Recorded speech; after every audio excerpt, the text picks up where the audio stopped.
Let's talk about tripods. Tripods aren't the most exciting part in photography, but they are very, very important tools. This is a question that keeps coming up, so I decided to make this video to show you the 4 tripods that I own, why I have 4, and how I use them. Disclaimer, I am not associated with any of these brands. I don't have access to all the tripods in the world, only the ones that I can afford buying with my own money. So I'm not going to be recommending any of these tripods that I own over other brands just because I haven't had the chance to try other brands. There are many options out there when it comes to tripods at every price point, pretty much. Some people prefer to have just one tripod, usually a really expensive tripod, that they can bring with them everywhere and that they can use for years. As you can see, I prefer to have different tripods, and I'll be using one or another depending on the situation, and I will be using them for years to come as well. Oh, and before I forget, of course I'm gonna leave links down below to all these tripods that I have, just in case you want to check them out.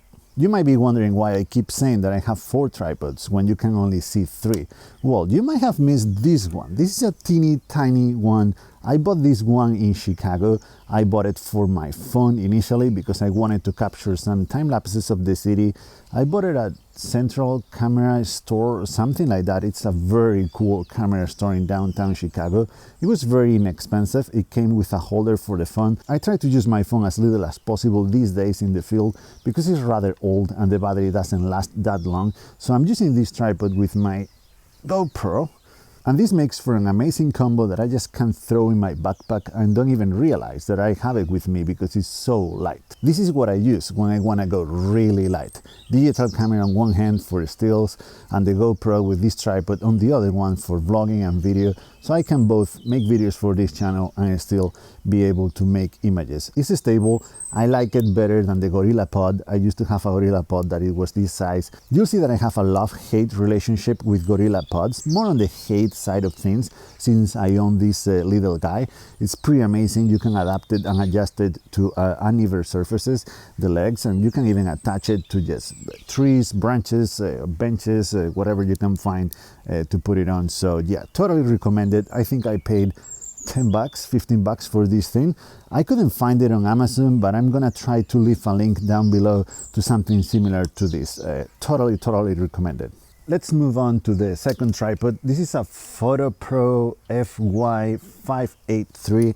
Doesn't really matter, but this is one of my favorite tripods ever. You need to know where I'm coming from here. I used to use a Gorilla Pod, and this is where my love-hate relationship is coming from for my vlogging camera, for the Sony a6500. That is an amazing tripod, don't get me wrong. It's very flexible, like you can attach it to trees and stuff like that. But when you're in the field and there are no trees or rocks that are pretty high, there is no other place for you to put it but on the ground. And the problem with the Gorilla Pod is that it's a very, very low tripod, and all the footage looks like weird because it's from a very low angle. These videos are not about my face, but I want to show you what I'm doing with another tripod, with my camera. I want to show you the environment I'm in. And for that, I needed a taller tripod. For the longest time, I thought that the only option I had was a real tripod like this one or that one. But as I said many times, I carry with me a lot of stuff. I carry my vlogging camera, I carry my analog camera, and I carry my digital camera with different lenses, film backs, film stocks, and memory cards, and filters, and all of that. It's a lot of stuff that I have to carry with, so I don't want to carry like 2 real tripods because it could be too much for my back. A few months ago, I found this one on Amazon. It was designed for phones, or at least that's what the description says, but I thought I could give it a try because my a6500 with the kit lens that I was using at the time, it was a very light package, and I thought that this tripod could work pretty much fine with it. And indeed, it worked just fine, and I immediately saw the advantages of working with a taller tripod. I was able to take angles or shots that I wasn't able to take before, of me loading the camera or, you know, operating the camera, the settings and everything. And I believe that my videos improved a lot at that point. Look at it, it's really small, really compact, and it's really easy to actually, you know, expand and set up in the field like this. This one is a little bit beaten up already after 1 year, but it was 20 bucks, and I knew that the quality wasn't going to be the best.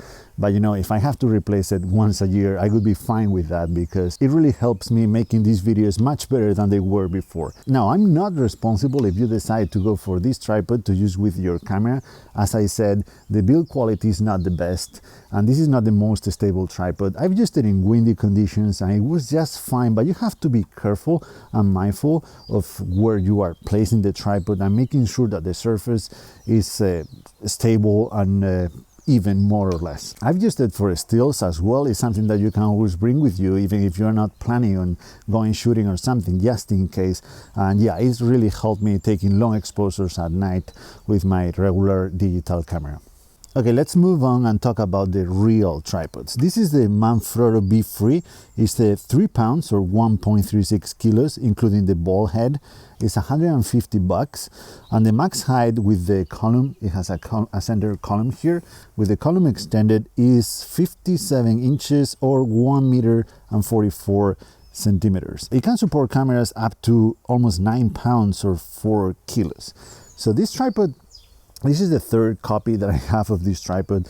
I forgot the first one in Montana at Glacier National Park. This image that you are seeing here is the last photo of that tripod. It happened minutes before I got in the car, and I completely forgot about grabbing my tripod. So yeah, I immediately bought another one because I loved it, and that one I used for years. I brought it everywhere with me. It was the perfect tripod for the camera I had at that moment, a Sony a7 II. And then I bought the Bronica, and I thought that I would have to buy a new tripod because this is rather small for a camera like the Bronica. But you know what? I used it for a year and a half with the Bronica and big lenses, even the 250 millimeters, and it was just fine. It worked perfectly fine for regular photos and for long exposures. This tripod is a champ. As you can see, it has 4 sections, and I love that it has these, I think they are called clasps.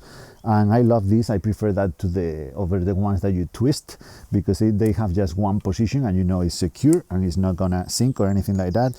The ball head is pretty simple. It only has one knob that controls both the tension and the panning. The release plate is just okay, probably not the best one. And the center column, one of the cool things about this column is that it's reversible. So I've never done it for a real shot, so I don't know if this is the right way to do it, but the idea is this one, that you can put it like this, so you can place your camera here and you can lower your tripod even more all the way down, so you can take like close-ups and macro shots of flowers or stuff like that. But as I said, I've never used it, but yeah, pretty cool. I forgot to tell you what happened to that second copy of the Manfrotto BeFree, but after years of use, it finally broke, and I don't blame it because I wasn't treating it right. I was just throwing it in the car, and as I said, I used it in the sand, in the snow, so yeah, it broke and I had to throw it away. At that moment, I had a decision to make. Should I go for my third Manfrotto BeFree, or should I be looking at other tripods? Since I had the Bronica at that moment, I thought that a bigger tripod would be better, and that's when I found this one. I was looking for Manfrotto tripods first because I had all the release plates and everything like that, and I found this one. This is the Manfrotto 055 or 055. As you can see, this is a much bigger tripod. What I loved at first sight about it, was that it was much taller. This one can only go to here. It's even lower with the center column extended. Of course, when you do this is much less stable, and this one can get much higher, almost to eye level, and it also has a center column as well. So I love that about this one, and I thought that it would be better and more stable for a camera like the Bronica, even though, as I said, I had no issues with this one, and it really is. In my opinion, this tripod is a beast. Oh, and by the way, before I forget, both my Manfrotto tripods are aluminum. They are not carbon fiber, and that's because the carbon fiber versions of these tripods are twice as expensive, and that is just too much. For example, this one, the aluminum version, is 2.5 kilos. I don't know, that's like 5.5 pounds, and the carbon fiber is 2 kilos, and that is 4.5 pounds, something like that. So it's just half a kilo, 1 pound difference for twice the price. The legs in aluminum are 200 bucks, and the ones in carbon fiber are almost 400. So yeah, that's why I go with the aluminum version. So you can do a lot of cool things with this tripod. For example, the center column can do this, so you can move it around, and that's pretty awesome to shoot the ground and stuff like that. But the best part about this tripod, by far is the ball head. The ball head alone is $100, so the total for this combo is 300, 200 for the legs, 100 for the ball head, but the ball head is so worth it, every penny. It has 2 knobs, well it has 3, but 2 of them. This one is for panning, so you can take panoramic images, and this one is for the tension, and you can rotate your camera, and this third one is just to change the tension of the ball head itself. So it's pretty useful. As I said, I decided to go for this one instead of for my third BeFree, for the reasons that I just mentioned. It's a taller tripod and it would be better for the Bronica because it's more stable, and the ball head is just amazing. But after months of using this and after climbing some mountains with this one on my back, I realized that the weight is very important, much more important than I thought. And that's why recently, just a couple months ago, I decided to go for my third Manfrotto BeFree for those situations where I'm going on a hike or I'm climbing a mountain or something like that, because this one is just too much. But yeah, there you have them. As you can see, the BeFree is much more compact. There you go. So there is no comparison. And this one, actually, this is not the way you want to carry it. It has a mode where you can do this. Okay, so this is the difference in size. It's almost twice as big and it is twice as heavy. Let me show you how fast or how slow you can extend them in the field. So this one is the easiest one, and it's kind of fast actually.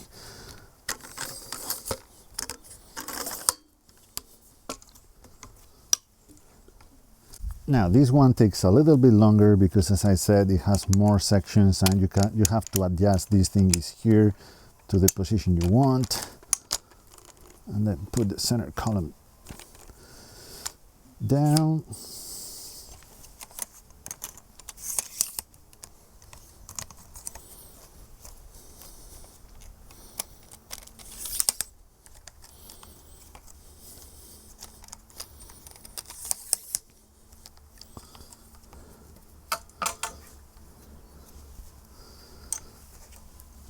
There you go. And this is it. So my final thoughts is that I prefer to have the 4 tripods that I have for different devices and different situations, instead of having just one bigger or more expensive tripod that to fit all my needs. That I don't think that exists. So I use this one when I'm in the car, when I'm shooting from the side of the road, when I'm going on shorter hikes and stuff like that, or at home for product photography. This one I use it on hikes, or if I'm going on a short hike and I'm bringing this one, well, I can use it for my vlogging camera. But I usually use this one. I use it 99% of the time with my vlogging camera. This is pretty awesome because I can bring it along with me with any of these other 2. And it's super light and super compact. Sometimes I use it for stills as well, if I'm not planning on a shot, but just in case I'm gonna shoot something. And of course the small one just for the GoPro and for secondary footage and other angles, time lapses and stuff like that.